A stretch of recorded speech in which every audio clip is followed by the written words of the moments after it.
Buenas noches, muy bienvenidos a todos. En esta oportunidad quiero darles la bienvenida a todos por haber participado de estas conferencias virtuales sobre procesos cautelares. No se preocupen por el tema del chat porque está desactivado, lo vamos a ocupar únicamente al momento de que hagamos las consultas. Me dicen que se escucha y que se ve bien, así que bueno, estamos en condiciones de comenzar. El día de hoy vamos a comenzar con los procesos cautelares, vamos a hacer un análisis práctico y para ello lo tenemos al doctor Concettini, quien va a exponer. Antes de eso quería presentarles a Trinidad Romero, que es representante del Centro de Graduados de UCASAL Jujuy, quien ha comenzado y han vinculado este proyecto con la Comisión de Jóvenes Procesalistas de la Asociación de Derecho Procesal Argentino, a los cuales estamos muy agradecidos por haber colaborado con nosotros. ¿Cómo estás, Trinidad? Buenas noches. Muy buenas noches a todos. Sí, de la Comisión de Graduados de UCASAL Jujuy organizamos este ciclo de conferencias. Ya veníamos organizando un ciclo de conferencias de manera virtual con otros temas que ya se vieron. Y bueno, y ahora desde la parte de Derecho, conjuntamente con la Comisión de Joven Abogado Procesalista de la Asociación Argentina de Derecho Procesal, bueno, contamos con esta disertación de procesos cautelares, análisis práctico, disertada por el doctor Concettini, quien es además juez de la Cámara Civil no Comercial del Poder Judicial de Jujuy, docente de Derecho Civil y Obligaciones, Derecho Procesal Civil, Práctica Forense 1 y 2 de la carrera de Abogacía de UCASAL. Así que bueno, muchísimas gracias, doctor Marcelo Concettini. Le damos el pase para que inicie su conferencia. Le voy a pedir a todos que apaguen los micrófonos y que silencien los micrófonos, apaguen las cámaras y cualquier consulta la vamos a ir manejando por chat para hacerla al final de la disertación. Bueno, muchas gracias por invitarme. Espero serles útiles y aprovechando la generosidad de ustedes y del tiempo que nos dispensan los oyentes, yo creo que están dada la oportunidad para dirigirme a ustedes en función de lo que nos ocupa hoy. Sin más rodeo, porque no tengo tampoco mucho tiempo. Bueno, lo que se trata hoy en día, lo que vamos a hablar son de los procesos cautelares, o sea, lo que todo el mundo conoce, ¿no es cierto?, como una medida de tipo provisional que debe tomarse o no, según se acredite la verosimilitud de los derechos y un peligro en la demora. Mucho se habla o se ha hablado de todo esto, de lo que hace falta, ¿no es cierto?, para poder tratar de asegurar un resultado en un tiempo razonable, en un tiempo conveniente y de una manera eficaz. Yo creo que las medidas estas son precisamente tendientes a asegurar los derechos que van a decirse cuestionados a lo largo de un proceso típico que puede durar a veces un lapso largo de tiempo y otras veces, ¿no es cierto?, porque se trata de cuestiones que no admiten ningún tipo de demora ni dilación, ¿no es cierto?, para ser tratadas por la calidad del derecho herido o la injuria, ¿no es cierto?, que significa alguna situación delictual o cuasi delictual que viene a producir un perjuicio o va a producir un perjuicio, ¿no es cierto?, injusto en algún sujeto, en una persona, en un sujeto de derecho, ¿no es cierto?, que de alguna forma se va a ver del día a la mañana compelido por una necesidad de acudir en términos urgentes a la jurisdicción. He querido, en los breves días que me dieron para preparar este tema, analizar y revisar autores, ¿no es cierto?, sobre todo en la existencia que tenemos de juristas en la Argentina, que es riquísima en cuanto a que se ocupan muchos doctrinarios, muchos profesores, abogados, jueces u operadores del derecho. Hay un debate permanente en Argentina, gracias a Dios, en todo el tiempo que yo llevo en el ejercicio de mi trabajo. Nunca algo duró mucho tiempo, siempre hubieron nuevas ideas, siempre hubo algo de que ocuparse, que vino a conmover, ¿no es cierto?, algo que estaba antes como intocable, de golpe aparecen nuevas figuras necesarias que la sociedad, como ocurre en casi todos los tiempos, demanda a los órganos del gobierno, del poder y de la administración de justicia. Lo que sí me parecía, ¿no es cierto?, interesante hablar un poquito para entrar en la materia de gente que trata estas cuestiones, y he visto con especial atención a alguien que de alguna forma no quiere o quiere hacer un distingo, ¿no es cierto?, de lo que se conoce como proceso ordinario, con todas las etapas, ¿no es cierto?, largas o cortas, según el tipo de juicio que sea, pero lo que es tradicional, lo que es típico. O sea, la postulación, una demanda, una contestación de demanda, una época de que hay que abrir la causa prueba según sea el asunto, y por último, la faz decisoria, o sea, la sentencia, en lo que se conoce como el proceso en términos más clásicos. Pero también hay gente, ¿no es cierto?, que se ha ocupado de esto y habló de que en realidad en los procesos cautelares más bien convendría hablar de sistemas procesales. Y es lógica la preocupación, ¿no es cierto?, porque, perdón, sistemas cautelares, donde hay una variedad con respecto a los otros tipos de procesos. La pretensión cautelar es también una clase de las pretensiones que se dirimen, ¿no es cierto?, en cualquier proceso. Pero la pretensión cautelar tiene una impronta diferente de lo que se quiere ventilar en una cuestión de fondo. Son generalmente cuestiones que tienden a proteger algo que está en pugna, o están en pugna, ¿no es cierto?, y no merece retardo, sino al contrario, merece una aplicación urgente, una previsión urgente, porque del común, ¿no es cierto?, del transcurso del tiempo, que es tan duro, en el sentido que no se detiene, puede ser que cuando alcance el momento de la decisión, su derecho no esté asegurado. Esto de los sistemas me pareció muy interesante, una frase del doctor Rojas, cuando dice que no alcanza con crear una norma, sea un artículo, sea una ley, sea un código. No importa analizar el campo de trabajo que se tiene por delante para determinar así aquello que resulta más conveniente para una determinada situación. La considero muy elevada a la frase y muy práctica aparte, y me parece a mí que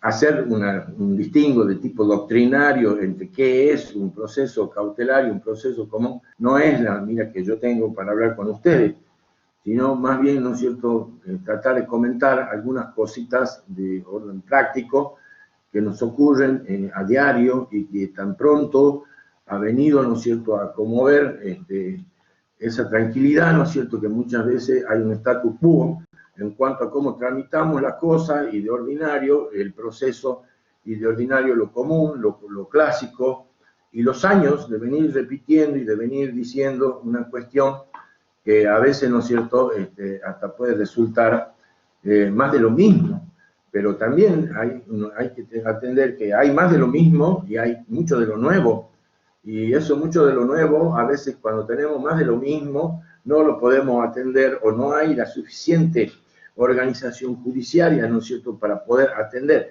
No porque esté desorganizada, simplemente porque las poblaciones crecen, y a veces las estructuras judiciarias resultan estrechas. Muy asustado con el tema de la llamada mora judicial, la llamada demora, o la llamada lentitud, ¿no es cierto?, porque también va un poco de la mano de que los procesos urgentes se ven afectados por esto. Y a veces hay que dejar todo aquello de más de lo mismo por el proceso urgente. En realidad, lo urgente, como muchos hoy le llaman, y le han tratado de poner un nombre de lo que se trata, es, por ejemplo, hablar de una sentencia anticipada, un adelanto de jurisdicción, una medida, ¿no es cierto?, que prácticamente está resolviendo casi el fondo del asunto, porque es una cuestión la que se le somete al juez que no admite una limitación. Del famoso caso de la Corte, donde una cámara, un tribunal en primera instancia, donde una cámara terminó diciendo que no iba a acceder a dar una medida especial para una persona que había perdido un brazo, porque eso significaría adelantar una opinión, o sería un prejuzgamiento.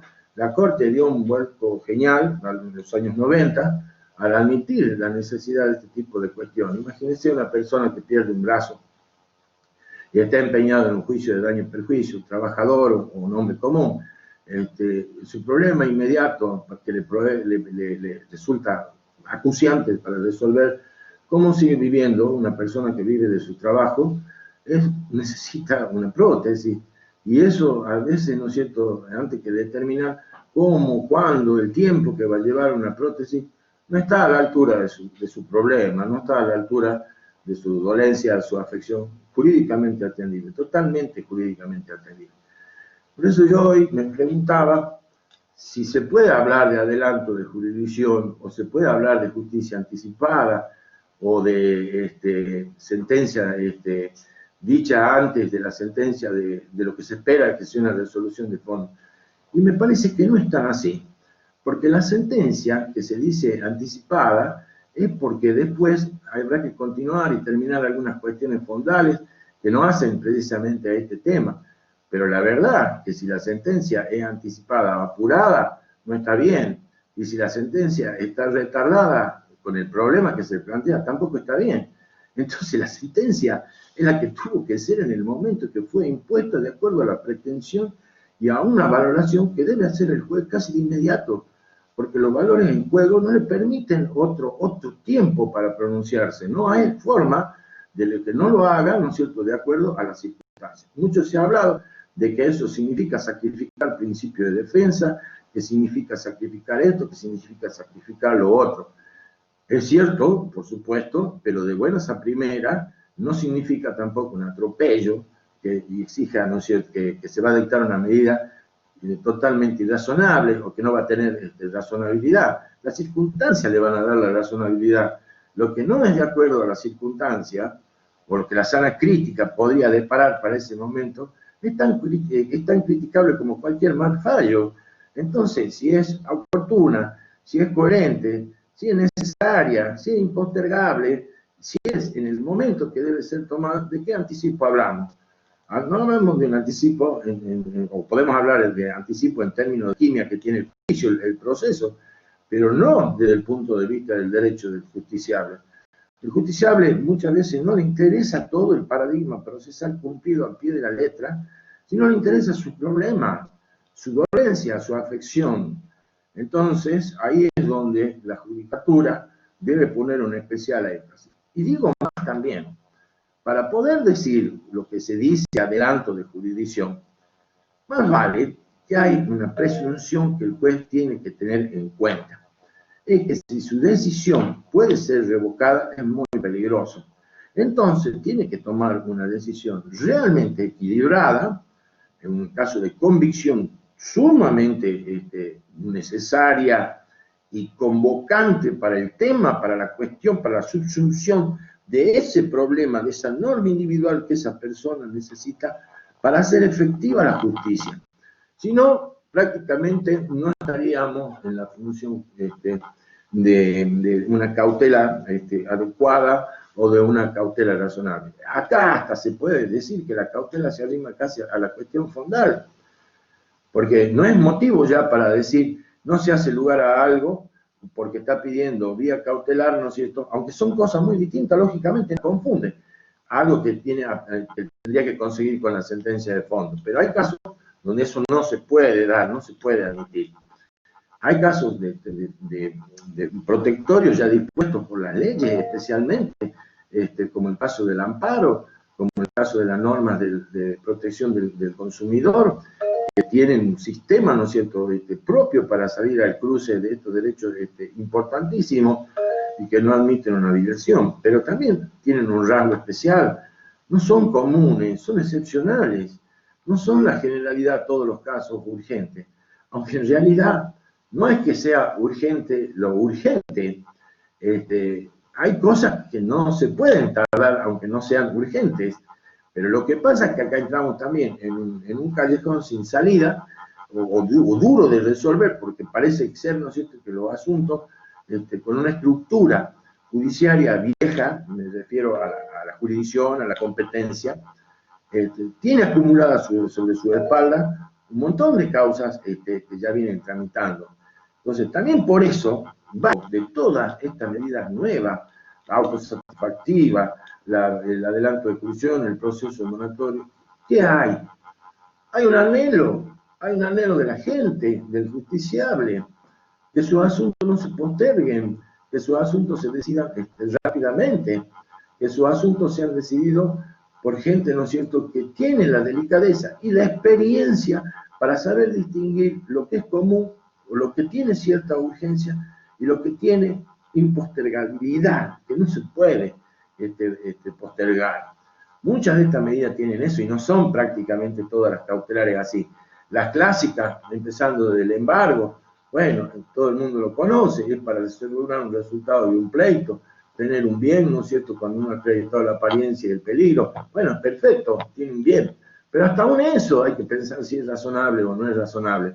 Un embargo, cuando pasa el tiempo sobre un auto viejo, ¿no es cierto?, que no se puede cambiar, cuando salga una sentencia después no le va a servir de nada, porque el valor del auto no va a servir para reparar nada.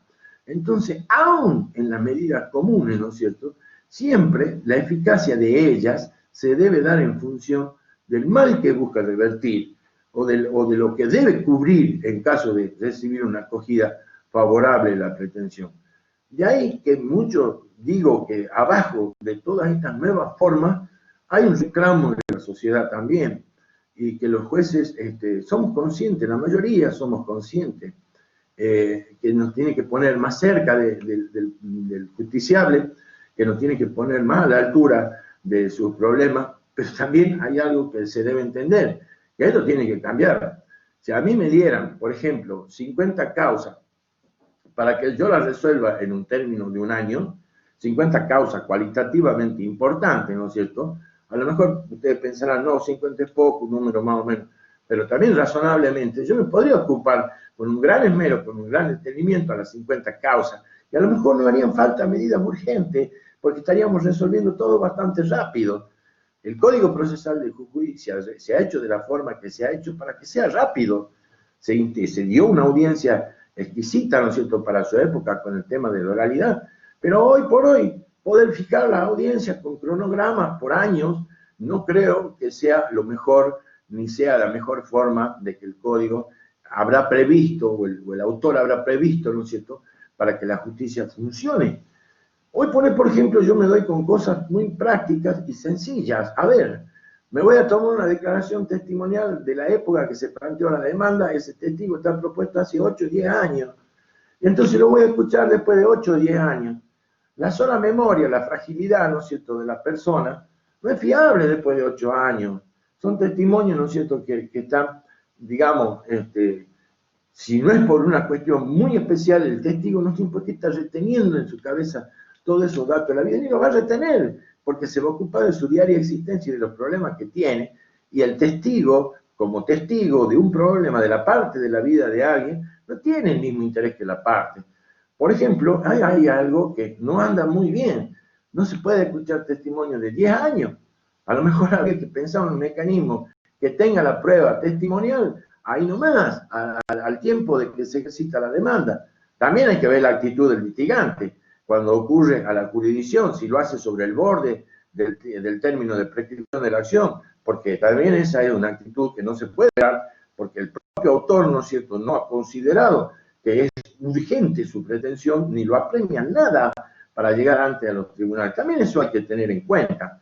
Todo se puede mejorar, todo se puede superar. A veces alcancé a pensar, ¿por qué no hay hasta moratoria? Como hay, ¿no es cierto?, en todos los otros estamentos del Estado. O sea, que me digan, resuelva los casos con la prueba que tenga, porque no se pueden tener tantos casos, tanto tiempo y tantos años. El tiempo de la vida de una persona, un litigio no puede insumir la cantidad de años que a veces insumen algunos juicios. Habrá cuestiones que son difíciles, que son cabrosas en la tramitación y todo. Pero a ver, todo esto es dentro de lo que uno ve como la maquinaria del proceso. El proceso, con sus pasos sacramentales, con sus principios que tienden precisamente a hacerlo más eficaz. Y a mí se me ocurrió pensar que lo que la gente más espera, más quiere de la justicia, es decisión. Yo no puedo decir a la gente todo el tiempo el proceso de esto, que va más rápido, No, lo que la gente quiere es entrar a los tribunales, por el pasillo de tribunales, y no quedarse anidando en él. Quedarse el tiempo que le haga falta para su asunto y después se reincorpora a su vida diaria y deja en manos de los tribunales un asunto que no puede eternizarse. Hay muchas causas, pero debajo de todas estas nuevas medidas de adelanto y de jurisdicción hay un clamor, hay una necesidad, hay un imperio que nos ha dado la gente a los jueces para que le resolvamos esto, entonces lo tenemos que usar y mejorar los sistemas, ¿no es cierto?, para que esto ocurra. Quizá lo mío no sea muy técnico, no estoy hablando de tecnicismo en cuanto a cada uno de los tipos de materias, pero trato de ser abarcador en el pensamiento y desde el punto de vista de la experiencia. No vine a contar cada uno de los casos que tuve que resolver vía de las medidas cautelares, pero sí viene a colación algunas de las cuestiones, ¿no es cierto?, que hemos tenido que hacer para poder estar a la altura de los requerimientos de una población. Cuando se produce un accidente de tránsito y hay un joven herido que estuvo en una moto, bueno, usted tiene la obligación legal autónoma de la ley de tránsito para poder, el mismo Estado se ocupó, ¿no es cierto?, de esto, para poder resolverle su problema en forma inmediata. Tiene lacerada las manos, los pies, y no hay cómo solucionarle ese problema.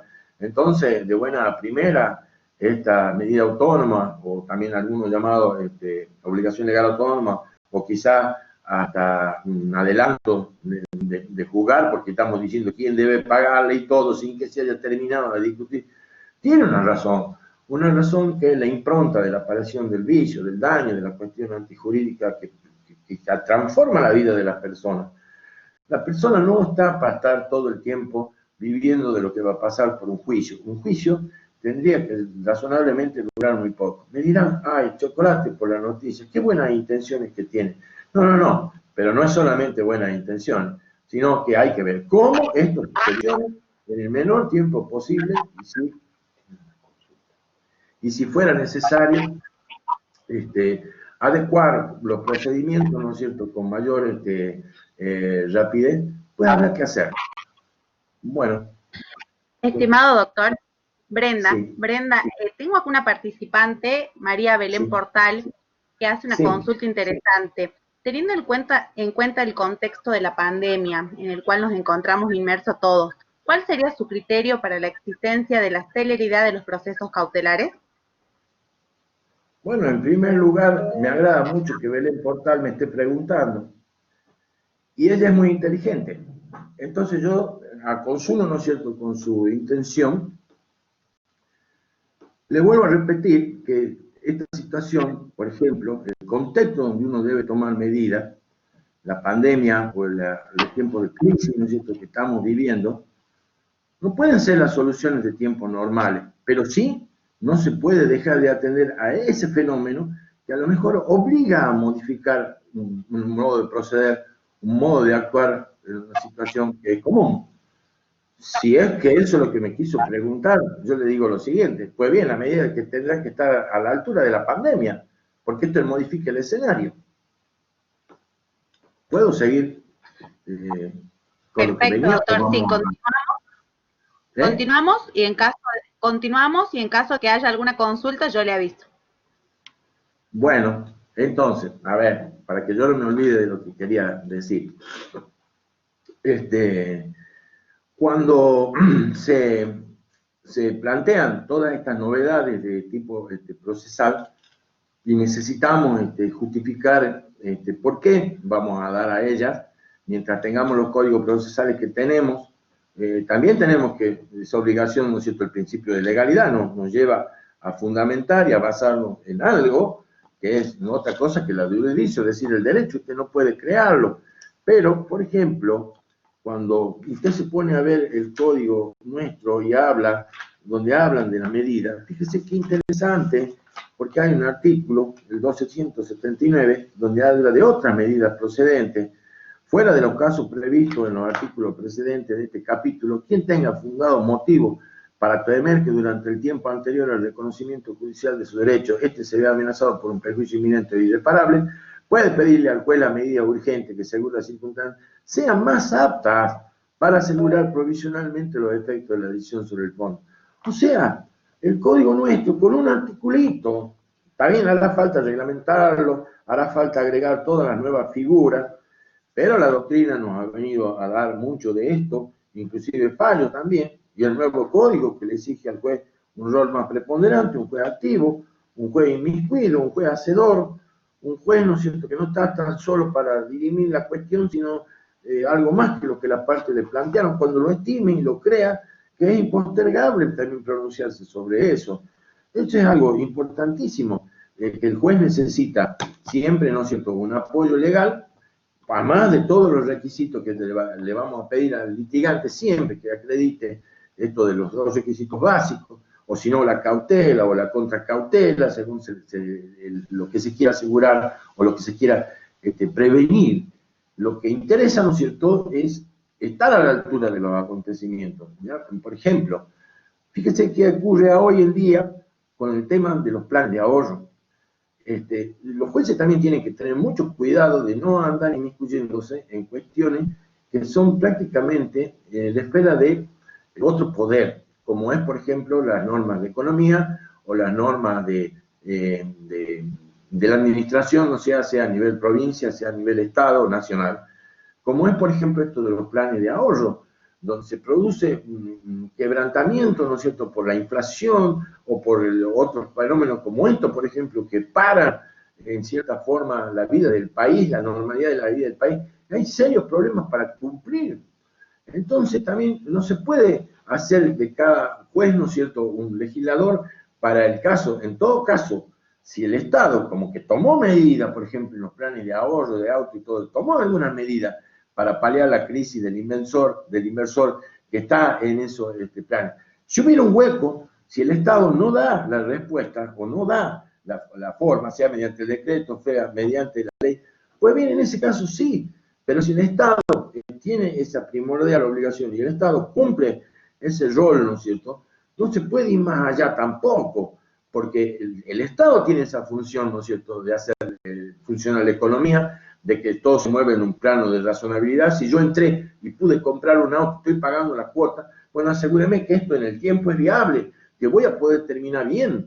Es decir, la preservación del contrato, de una forma las pautas contractuales se mantienen y no tienen una distorsión tan grande. Pero aún así todo, el ordenamiento es riquísimo, podría darse teoría de la imprevisión, ¿no es cierto?, el planteo para mejorar una situación que aparece desequilibrada y lleva al aniquilamiento del cumplimiento o a la imposibilidad del cumplimiento, o la salida que está siempre para poder, ¿no es cierto?, llegar a pactar, llegar a laudar, pero de ahí a no pagar la cuota o a hacer una quita sobre la cuota porque la pandemia, porque la situación económica es aquejante. Habrá casos puntuales, no lo discuto, pero en su gran mayoría es de acuerdo a un contexto político donde se da la problemática jurídica también. Los jueces no pueden hacer una especie, digamos, de campana protectora de medidas que afectan en general y son resorte de otros poderes. Y aparte no tendría por qué, porque el juez mismo está insertado dentro de ese sistema y uno no puede fallar, ¿no es cierto?, en base a lo que a uno le pasa, sino que está realmente en base a lo que le pasa al otro, al que viene al estrado judicial, ¿no es cierto?, usted hace un relevamiento y tiene que entender su posición, más allá de que estemos en una situación que nos afecta a todos, cada uno será un caso puntual, aún dentro de la pandemia o dentro de una situación excepcional como puede ser el desborde inflacionario o como puede ser, ¿no es cierto?, algún momento especial de la vida de un país, por ejemplo, que llevó a cierto estado en el goce de los derechos, que parecía que se llevaba todo puesto, como por ejemplo una crisis grande, como tuvo la economía argentina en el año 2000, con la aparición del corralito y la apropiación de los depósitos en dólares, que llevó un montón de tiempo, ¿no es cierto?, para poder remediar esto y darle un contexto jurídico aceptable. Una de las reflexiones también que quería hacer era que las personas no están para ir a los tribunales las veces que se le ocurre y quieran. Al contrario, Lo que debe tener el juez en cuenta primeramente es que al tribunal va gente que tiene problemas, que tiene un problema serio, que no está inventando, podrá hacerlo alguno, no digo que no, pero la gran mayoría va a pedir algo. Y esto es conforme a la misma Constitución. La pretensión tiene un contenido constitucional, que no es otra cosa que pedir a las autoridades que le solucionen cómo vive él dentro de un marco jurídico político, dentro de un Estado. Entonces, hay una presunción, digamos, de la buena fe de la persona que va a reclamar. ¿Qué es lo que quiero decir con esto? Si se hace un mal aprovechamiento de las medidas, se va a destruir esto. Pero no hay problema tampoco en investigarlo, en hacer una somera apreciación, digamos, bueno, una somera en el sentido de que si el asunto lo permite, para poder despacharlo favorablemente. A veces hay que interlocutar. En la mayoría de los procesos cautelares no se interlocuta, se deben disponer inaudita parte. Bueno, su eficacia depende de eso, que no se entere la otra persona.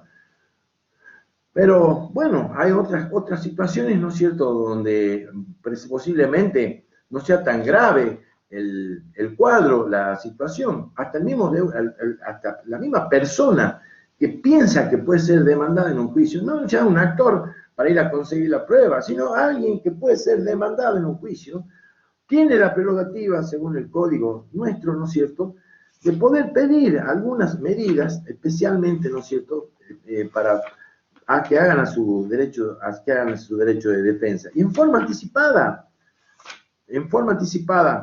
porque si no caería en la indefensión o no tendría cómo poder hacer valer sus derechos. Los que pretendan demandar, vean que serán demandados, dice el artículo 291. Es amplísimo. No solamente es el hombre que pide como actor, sino alguien que se ve en la figura de que se puede ser demandado. Hasta esa persona, en el código, ¿no es cierto?, tiene la prerrogativa de que puede pedir la prueba que sea antes, inclusive, que se tramitará según las normas ordinarias de prueba, pero antes de un proceso general. Y esa prueba tiene que ser ahí, porque a lo mejor no puede entrar al juicio si no tiene esa prueba. Por supuesto, hay una resolución fundada de por qué ocurre hacer ese tipo de ponderación, ese tipo de adelanto, ¿no es cierto?, de jurisdicción, que es lo que pide. Vuelvo a repetir, lo del adelanto, lo de la justicia urgente, lo de la justicia rápida, lo de la justicia que no admite dilaciones, lo es frente a un esquema de proceso, ¿no es cierto?, tradicional, pero no se concibe la medida excepcional, la medida previa, la medida urgente, sino es con la correspondencia de una decisión que así lo amerita. Entonces no es adelantada, ni es anticipada en el tiempo, ni hay sacrificio de garantía, tampoco para el demandado. Es porque no había otra forma de resolver esa cuestión. Sobre ese paradigma, creo que hay mucho de lo que vine diciendo en todas las nuevas expresiones procesales que conocemos, porque quieren, de alguna forma, el mundo jurídico lleva a esto a hacer de lo que es la realidad de una sentencia lo más pronto posible, porque este caso, lo pronto, es lo que debió ser, en el tiempo que debió resolverse. Bueno, esa era una especie de reflexión que a lo mejor alguien quería tratar cada una de las medidas en especial, pero yo preferiría, ¿no es cierto?, decirle a ustedes que si de ese caso fuera, las inquietudes son de ese tipo, las hagan ustedes. Mi mensaje, yo creo que en términos, a mi modo de ver, está dado. Así que quedo para que ustedes me digan.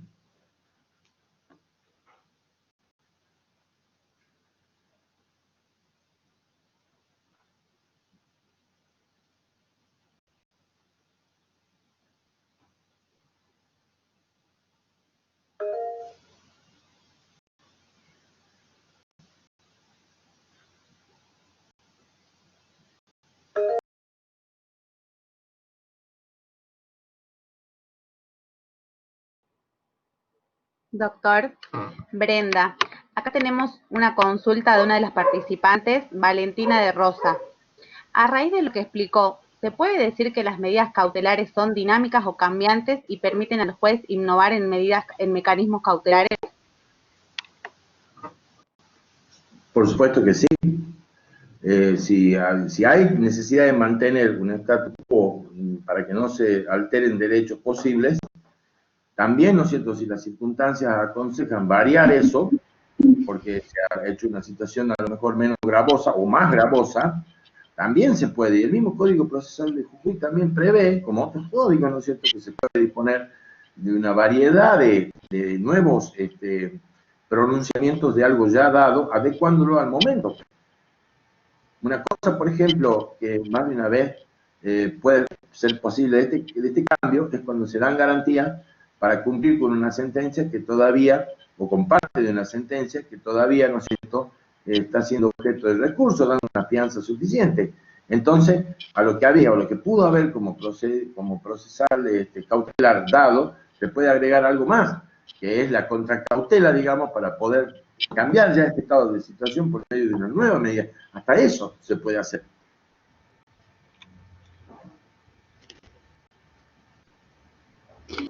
Doctor, ¿me escucha? Yo acá, Trinidad, tengo otra consulta. María Eugenia Sosa pregunta, en algunos casos particulares, previo a ordenar la medida, ¿es necesario correr traslado o proveer una vista? En general, las medidas cautelares llamadas típicas, o las que están nombradas, digamos, que todo el mundo conoce cuál es el nombre, se hacen inaudita parte. Esto es un principio básico. Sin embargo, cuando se trata precisamente de estos sistemas de cautelares que son novedosos, algunos no requieren ninguna interlocución, ni hace falta sustanciar, ni correr bit. Algunos. Y yo le quiero decir que esos casos son los más difíciles para resolver, porque el juez en ese momento tiene que tener un equilibrio de decisión que le haga entrever la poca posibilidad que tiene esa sentencia, esa decisión de ser desestimada o anulada como sentencia, porque se violaron algunos principios, o porque no es congruente, o porque se prescindió de prueba, o se violó el derecho de defensa. Pero según el asunto que sea, ¿no es cierto? Por ejemplo, hay muchas veces que el juez no puede conocer en términos médicos qué es lo que le pide a alguien mediante una medida autosatisfactiva porque está enfermo. Entonces, ¿quién tiene que decir algo primero porque está enfermo o porque es un cuerpo médico? Y el cuerpo médico le diría qué tipo de afección es la que tiene, qué urgencia es la que requiere esa persona, ese justiciable, el tiempo en que debe ser las prestaciones. Ahí no es el juez, es la misma dolencia, es la misma ciencia médica, ¿no es cierto?, que tiene que decir al juez. Y no puede prescindir de hacer una consulta, no porque dude de la prueba que le trae el actor, sino porque es la forma que el juez rápidamente se cerciora que está frente a una medida de despacho favorable. Perfecto. Doctor, tenemos una consulta de José María Canzoli. Él le pregunta cuál es su opinión sobre la pretensión anticautelar. La verdad, la pretensión anticautelar no es un tema que a mí me haya tocado resolver, pero si me explica el caso, le puedo dar alguna aproximación.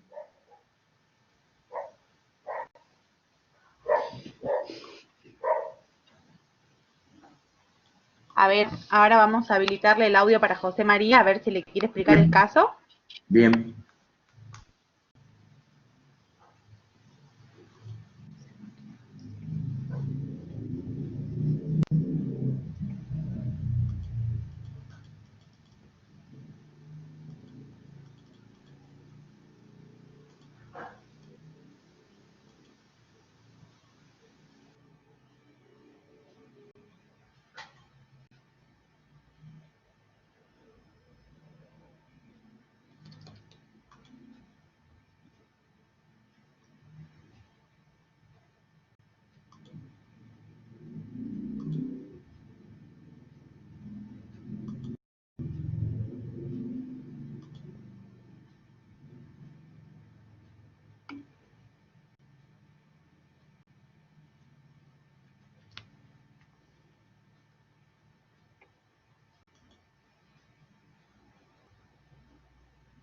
Buenas noches, estimado José María. Te acabamos de habilitar el audio para que puedas hacer tu consulta. Si deseas prender la cámara, también puedes hacerlo.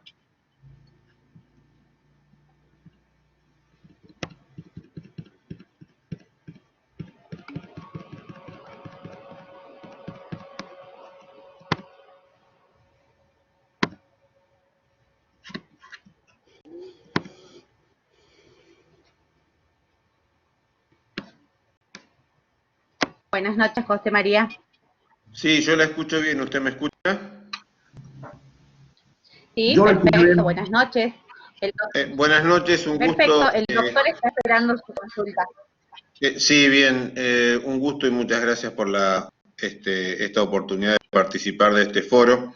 Soy de la ciudad de Venado Tuerto, del sur de la provincia de Santa Fe. Pertenezco también a un Ateneo de Estudio del Derecho del Proceso. No, quería saber más que nada, más allá de la cuestión de la praxis, la opinión que le merece y la necesidad de plasmar este tipo de pretensiones en las normativas procesales. A eso más que nada refería la inquietud y la pregunta.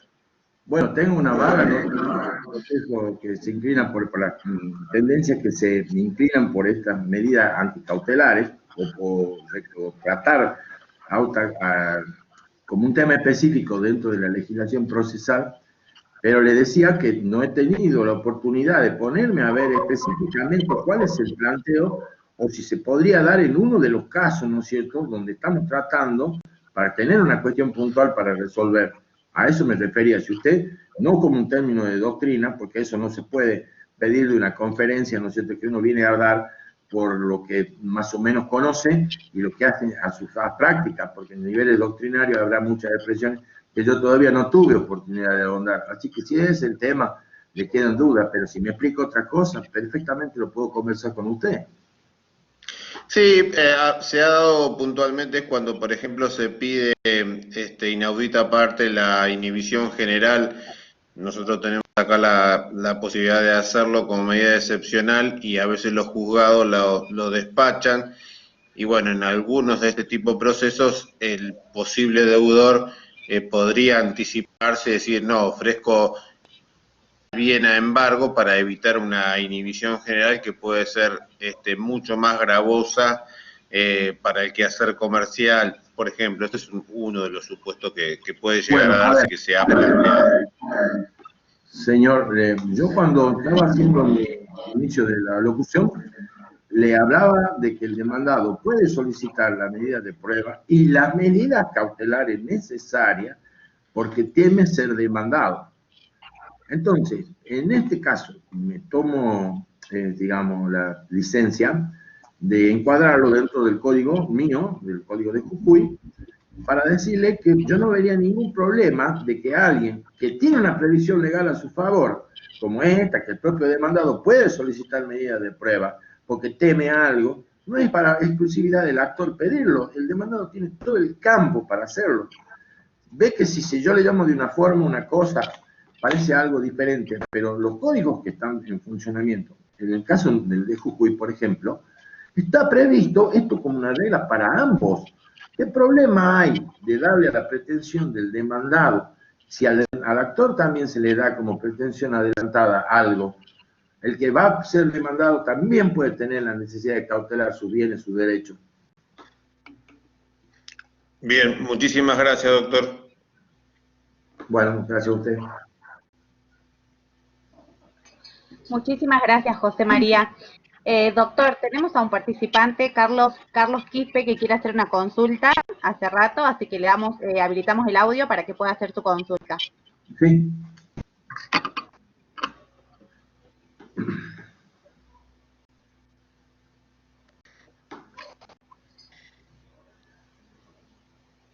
Carlos, ¿nos escuchás?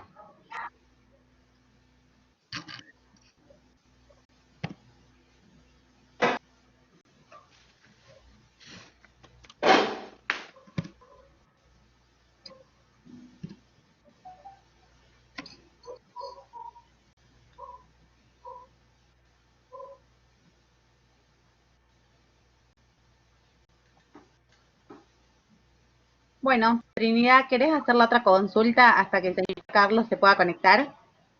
Sí. Doctor, tenemos una consulta de Marcela Alejandra Zubia que pregunta, ¿la eficacia de la medida cautelar culmina indefectiblemente en el momento en el cual la sentencia o el auto que culmine el proceso quiere la autoridad de la causa juzgada?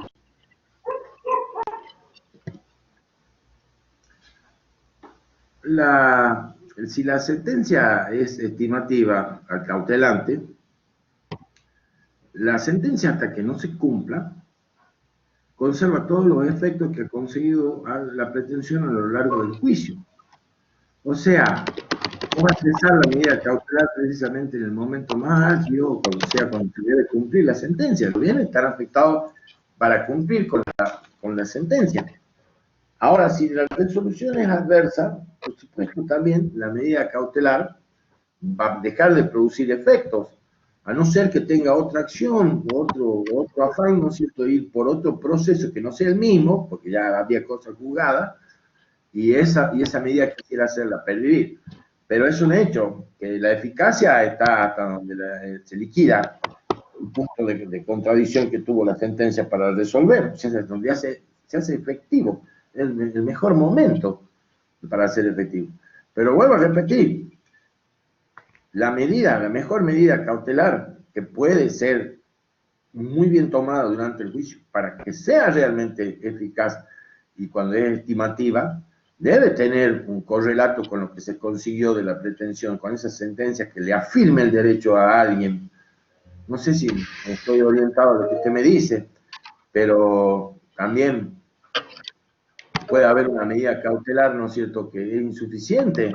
Y entonces también cuando tiene la sentencia, no solamente la que tenía, sino también la otra, la que ya sería para ejecutar el crédito. Bien, doctor. Sí, también tenemos otra consulta de Vilma que dice, ¿cuál sería la diferencia entre la acción autosatisfactiva y la tutela inhibitoria?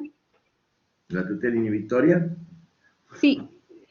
La diferencia que lo alcanzo a esbozar con la autosatisfactiva, en el enmarque que yo la he tratado, he tenido oportunidad de verla, es de que la autosatisfactiva es una decisión que ya no tiene posibilidad de ser modificada, que ya no tiene forma de resolverse porque es autónoma, que no sea, ¿no es cierto?, de aquello y funciona con independencia de un proceso o de una pretensión más extensa. Y en la tutela inhibitoria, lo que se persigue, ¿no es cierto?, es que no ocurra determinada contingencia dañosa, es decir, es como una suerte de prevención. Si no estoy mal informado, es algo que tiende, ¿no es cierto?, a evitar que algo siga persistiendo con su efecto dañino, que cese. Me imagino como tutela inhibitoria una situación dañosa que está produciendo efectos y necesita ser acallada, desactivada.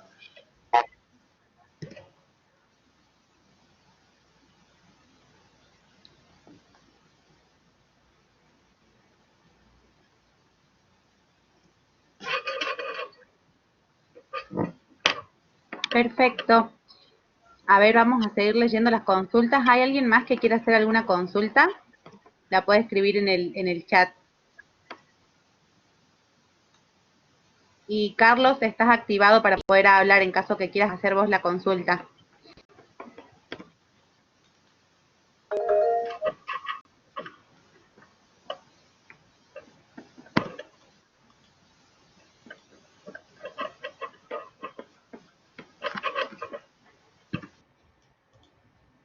A ver, ¿tenemos alguna consulta más?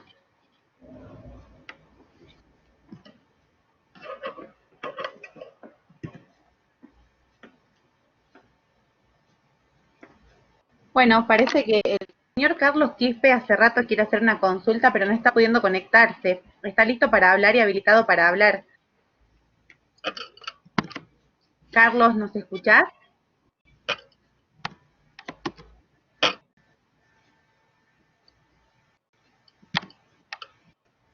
A ver, ahí tenemos una consulta. Franco.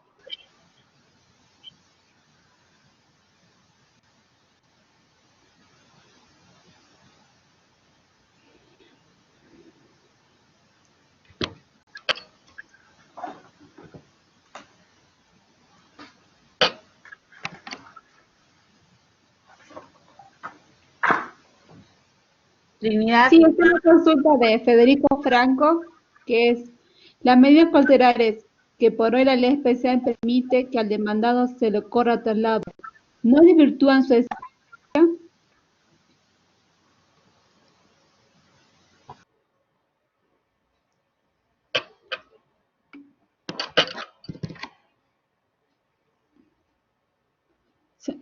Ahí vuelvo a leer la pregunta. Ajá. Dice Federico Franco, sí, las medidas cautelares que por ley especial permiten que al demandado se le corra traslado, ¿no desvirtúan su esencia? Pienso que no, por eso es una ley especial.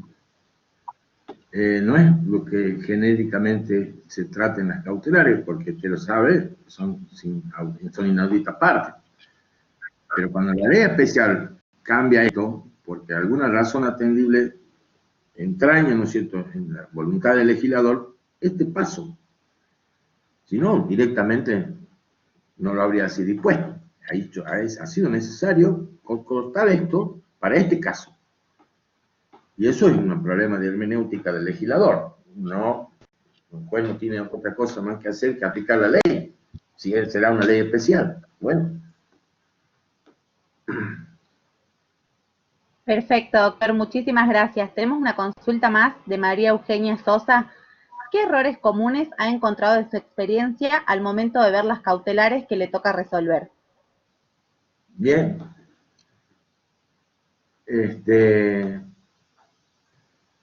peor error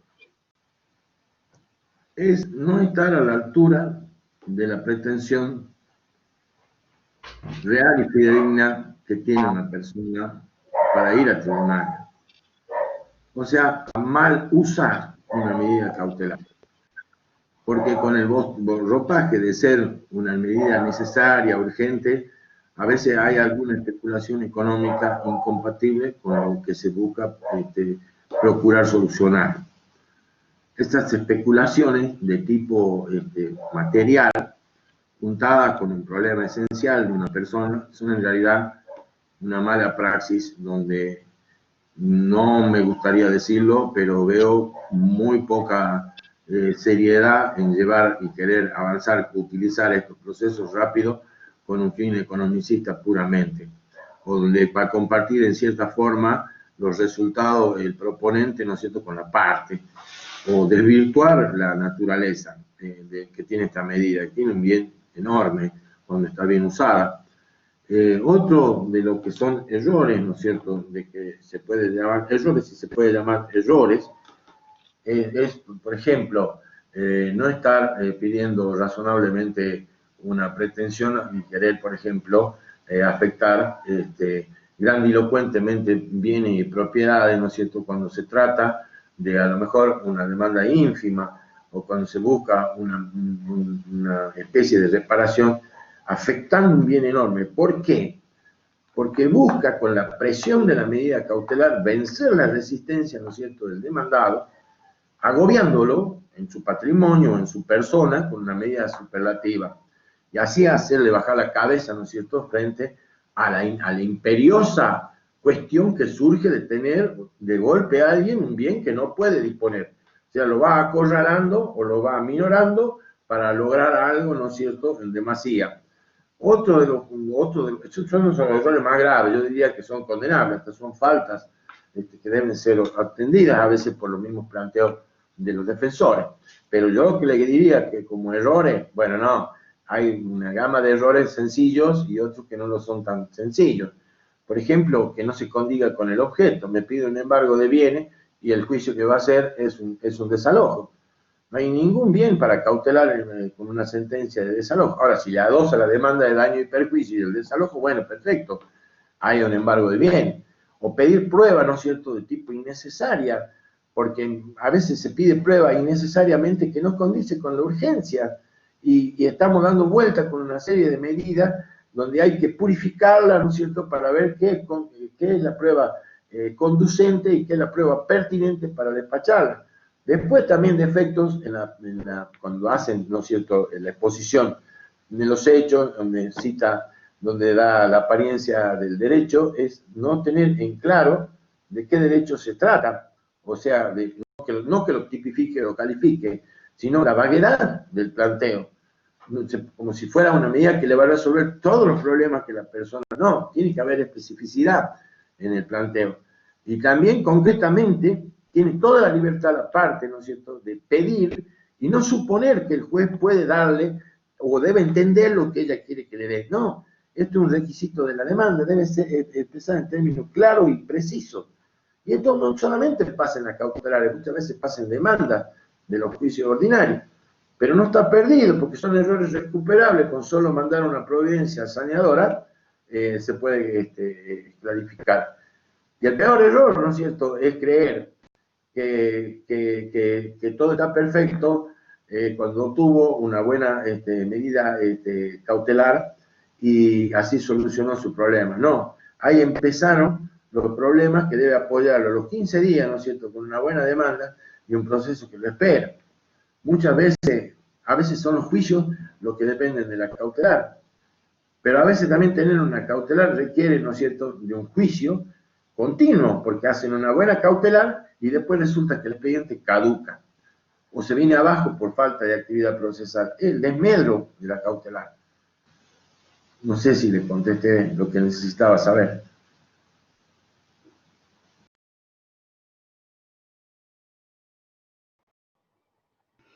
Sí, Sí, me doctor, parece que está perfecto. sí, tenemos otra consulta de Sebastián Capurata que pregunta: ¿ante qué organismo considera pertinente iniciar una acción por aumento de cuota en un plan de ahorro de automotor? ¿Y qué opinión le merece el tener que litigar en otra jurisdicción en su caso? ¿Cómo? Dice, ¿ante qué organismo considera pertinente iniciar una acción por aumento de cuota en un plan de ahorro de automotor? ¿Y qué opinión le merece el tener que litigar en otra jurisdicción en su caso? Bueno, vamos a lo segundo, lo voy a poner como primera cuestión. En todos los contratos que son por adhesión, donde se produce una relación de consumo y hay un consumidor, usted sabe, ¿no es cierto?, que hay una prórroga de jurisdicción para el lugar donde vive la persona que desea hacer el planteo, e inclusive tiene beneficios de justicia gratuita. O sea, que es el lugar donde se domicilia el usuario, el comprador o el que compró el auto en cuota. Lo que no le entiendo muy bien es el tema de a qué organismo. Por supuesto que si estamos dentro de una ley de un derecho, si aplicamos la ley de protección de los derechos del consumidor, tiene un organismo administrativo que todas las provincias lo tienen, donde se hace un reclamo, donde tiene poder para decidir cuestiones como una medida alternativa a ocurrir a la jurisdicción. Y después, lógicamente, usted me habla de aumento de cuotas porque aumenta. La acción sería para frenar el aumento o para, digamos, postergar los efectos nocivos de un aumento superlativo.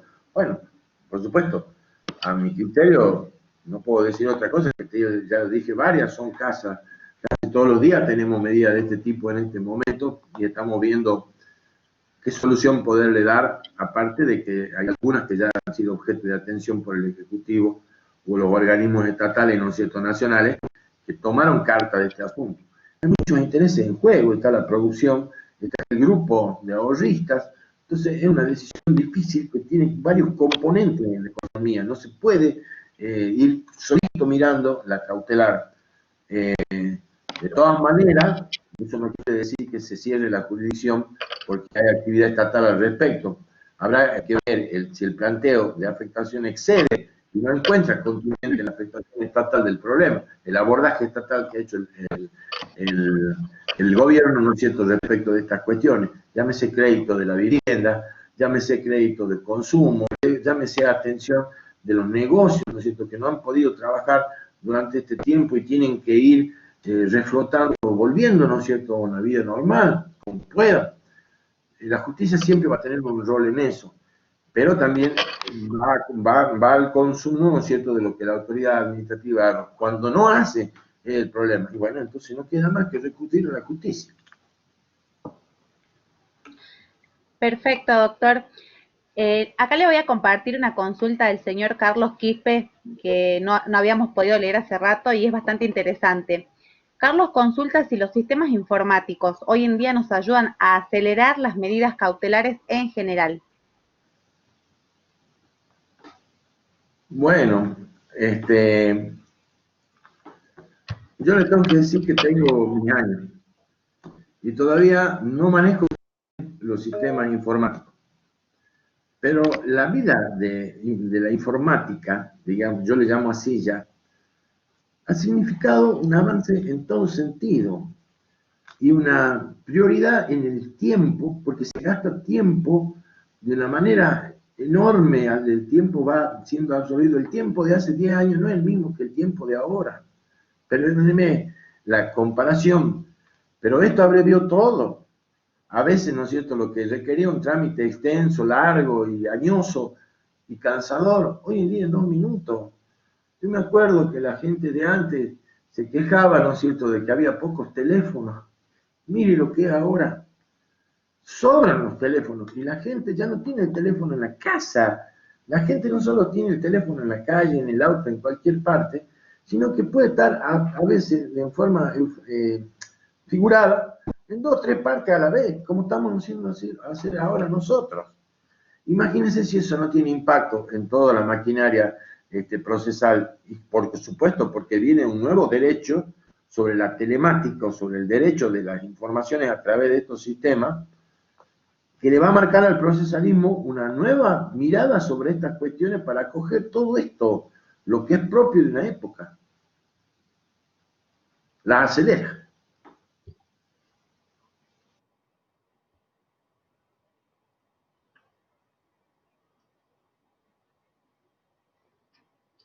Perfecto. Bueno, si le parece, las consultas que son más específicas podemos hacerlas, que después los participantes nos envíen por mail para poder responderlas. Bueno, en la medida que podamos, no sé si me va a hacer un cuestionamiento muy extenso, un cuestionario extenso, pero yo estoy dispuesto, no tengo ningún problema si a alguien le puede servir mi opinión.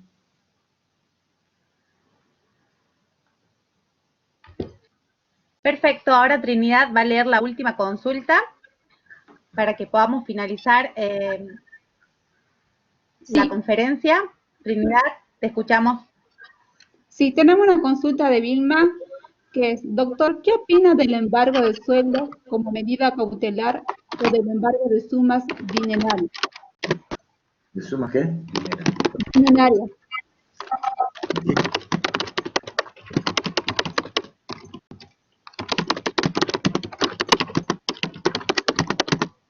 Bueno, mire, el sueldo, digamos, tiene naturaleza alimentaria. El sueldo. Lo que quiere decir también, no sé, cuando se le pone un crédito de la misma raigambre, por ejemplo, a alguien que tiene un sueldo y debe alimentos, por supuesto que tendrá que pagar alimentos desde el sueldo. De buenas a primeras, en cualquier juicio, afectar el sueldo de una persona con un embargo preventivo no lo veo, porque es una medida de coacción. Pero si estuviéramos en un proceso ejecutorio dentro de los límites que marca la ley, se puede afectar. Dentro de los límites en proceso ejecutorio. Antes no.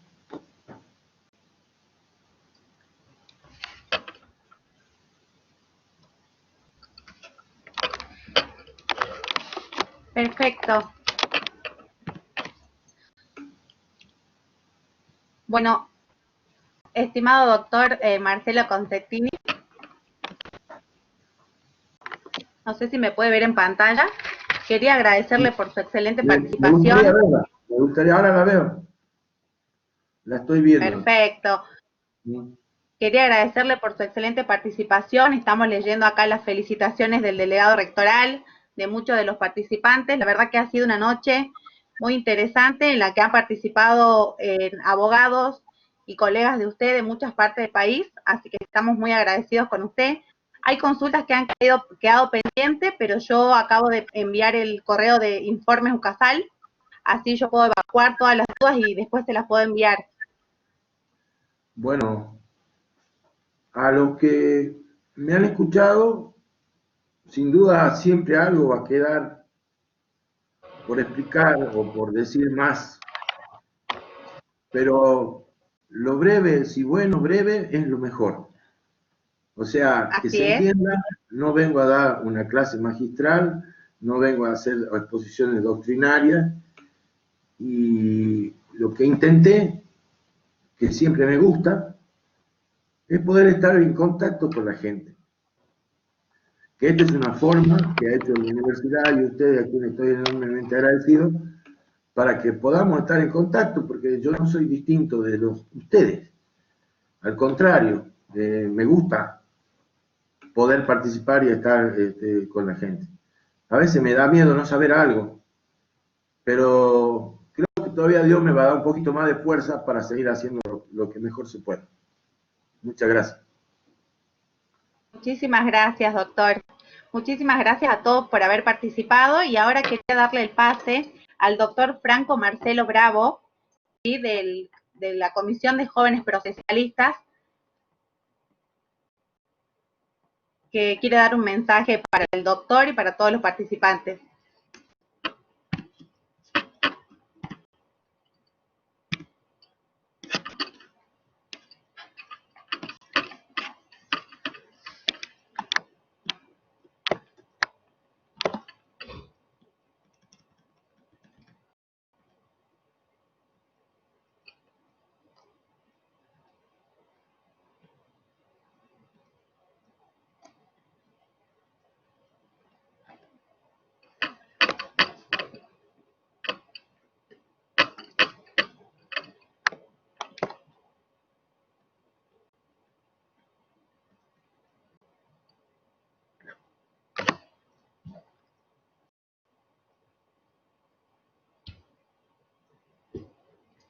Bueno, a ver, el doctor Bravo.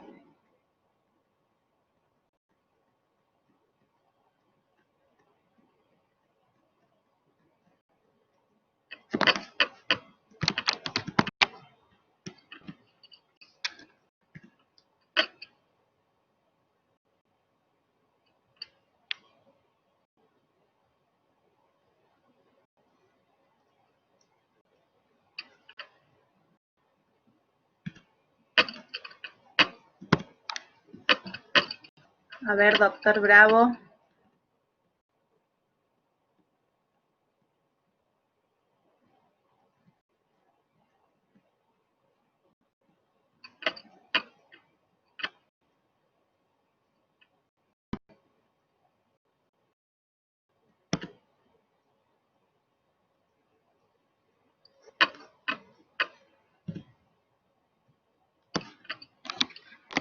Buenas noches, doctor Bravo, ¿me escucha?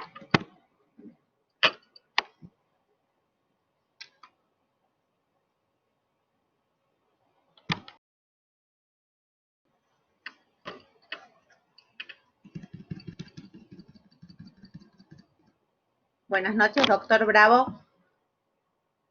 Está habilitado con audio y video para que pueda comentarnos y darnos la invitación para la conferencia de mañana.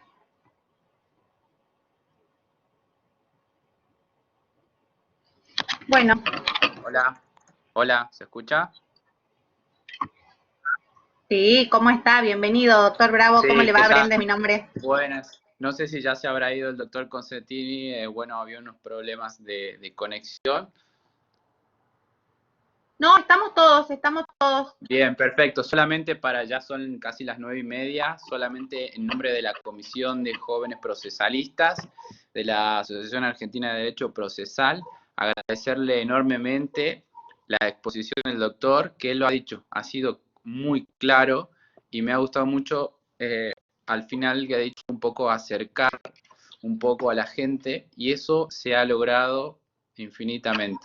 O sea que agradezco muchísimo a la UCASAL, Jujuy, al Centro de Graduados, agradezco mucho a la facultad y lo invito al doctor desde ya que podamos seguir participando y encontrándonos en estas charlas virtuales que con la tecnología podemos acercar la exposición de un juez a los colegas, y sobre todo a los colegas más jóvenes que quizás no tendrían esta posibilidad de no mediar esta organización. Así que muchas gracias. Muchas gracias a ustedes, Franco, y muchas gracias a todos por participar, nuevamente al doctor, y invitarlos a todos y decirle que todavía pueden hacer sus inscripciones para la conferencia de mañana, Instrumentalidad de Medidas Cautelares, a cargo de la doctora María Victoria Mosman. Los esperamos a todos y espero que pasen unas buenas noches. Hasta luego. Hasta luego.